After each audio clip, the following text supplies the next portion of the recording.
So what we've forgotten as Americans is it is not Republican against Democrat. It is Republican and Democrat versus our collective problems. Yeah. So currently, right now, the Civil War, what it's really about is about power. And it's about, I want my side to beat your side, annihilate your side at any cost so that we have power and we win. It really isn't about solving our problems. It's Right. about winning.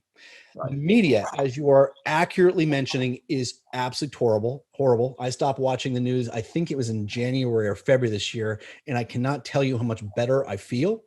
And the reason being is it really is okay to go out and fight for your ideas. It's not only a responsibility, not only your right, but a responsibility. Yes, it Every is. American to go out and fight for what you believe in and to voice your opinion.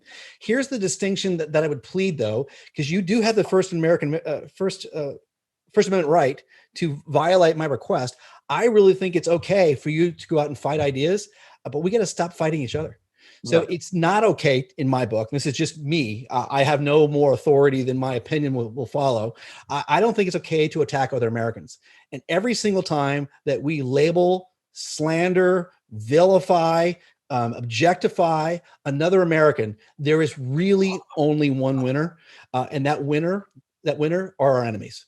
So there's no one happier from the last 5 to 12 years in our American politics than Russia, China, Iran, North Korea. No one could be happier to watch us fighting ourselves, not moving our country forward, so busy fighting ourselves that they're pretty much running the board in their respective areas.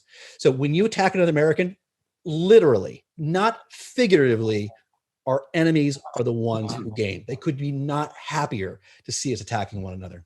Yeah. When I read that in your book, Peter, that really hit me. That really did hit me because I never thought about it that way before, and I'm convinced that most people haven't either. And I thought that was powerful because if we could get people to think that way, that we are harming our country and helping other countries by ridiculing or demeaning other people, I think that would be a huge step for us. So I love that, and I think, as a guy who's been around successful people my entire life, I think when you break things down to the first step issues, if you will, if you look at it from a granular perspective, or, people that are, that study physics, they call it a first principle approach, right? Way over my head, but they talk about the first principle approach. And that's it is being nice to the people around you and realizing that when we're cutting down other people, we're actually helping our enemies. That would be a huge step, right? We've heard this phrase that, we're tearing apart the social fabric, and we hear that. Yes, but we don't realize what it means. And what it means is all those little connections. One of our superpowers as a country is optimism. And right behind optimism is cooperation. And that we have found the ability to cooperate with people that we disagree with, for what's in the best interest of us as two people and us as a country. And so the more we keep tearing apart these familiar or friend or employer-employee relationships, the less likely we are to connect and actually hear each other out and cooperate. That is hurting our ability to cooperate to solve big problems.